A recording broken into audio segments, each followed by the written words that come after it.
Secularism in India. Secularism అంటే లౌకికవాదం. అంటే గవర్నమెంట్ అంటే state or nation, right? State అన్నది అన్ని మతాల నుంచి ఉంటే దూరంగా అయినా ఉండాలి, లేకపోతే అన్ని మతాలని సమంగా గౌరవించడం జరగాలి. ఈ రెండిటి దాన్ని మనము సెక్యులరిజం అని అంటాము. వెస్ట్రన్ నేషన్స్లో సెక్యులరిజం ఒకలాగా ఉంటుంది, ఈస్టర్న్ నేషన్స్లో సెక్యులరిజం ఒకలాగా ఉంటుంది, రైట్? వెస్ట్రన్ నేషన్స్లో కూడా డిఫరెంట్ టైప్స్ ఉంటుంది. మన ఇండియాలో అయితే equal support to all religions, ఇదన్నమాట మన సెక్యులరిజం. మరి సెక్యులరిజంకి సంబంధించి కొన్ని వ్యూస్ని మనమైతే చూద్దాం. సెక్యులరిజం అనేది బేసిక్ స్ట్రక్చర్ అని ఎస్ఆర్ బొమ్మాయి కేస్ 1994లో సుప్రీంకోర్టు చెప్పడం జరిగింది. బేసిక్ స్ట్రక్చర్ అంటే కేశవానంద భారతి కేసులో బేసిక్గా కోర్ ఎలిమెంట్స్ అన్నవి ఉంటాయి మన కాన్స్టిట్యూషన్లో, దాన్ని బేసిక్ స్ట్రక్చర్ అని అంటారు అని చెప్పింది కదా.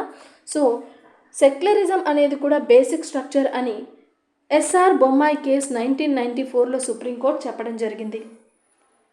ఇంకా రిలేటెడ్ కేసెస్ ఏంటి అంటే Saint Xavier's case, state is neutral neither pro nor anti.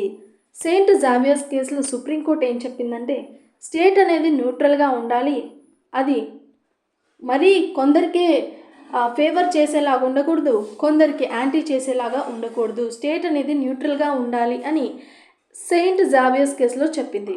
Next Ismail Farooqi కేసులో ఏం చెప్పిందంటే సెక్యులరిజం అనేది ఈక్వాలిటీతో లింక్ చేసింది. Secularism linked with equality in Ismail Faruqui case.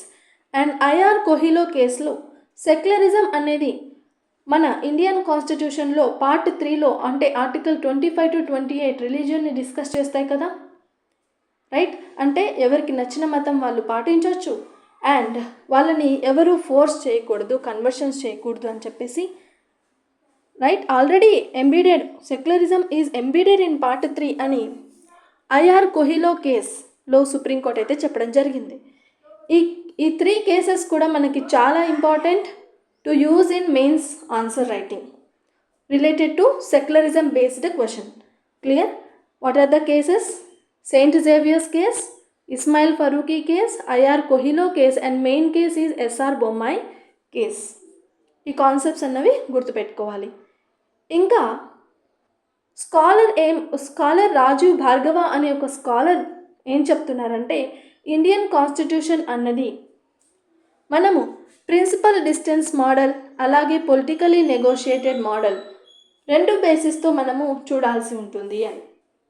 And కొన్ని విషయాల్లో కాన్స్టిట్యూషన్ అన్నది, కొన్ని విషయాల్లో గవర్నమెంట్ అన్నది బ్యాలెన్స్ని మెయింటైన్ చేస్తుంది అన్ని రిలీజియన్స్ నుంచి, ఇంటర్వ్యూన్ కూడా అవ్వచ్చు అండ్ ఏమైనా సోషల్ రిఫార్మ్ చేయాలంటే can intervene when needed and neither total separation nor complete involvement. దీన్ని మనము ప్రిన్సిపల్ డిస్టెన్స్ మోడల్ అంటాం. అండ్ పొలిటికలీ నెగోషియేటెడ్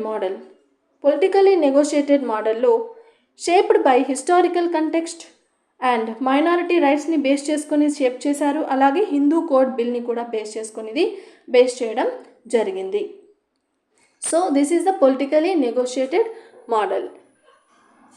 ఎందుకంటే హిందూ కోడ్ బిల్లో స్టేట్ ఇన్వాల్వ్ అయింది.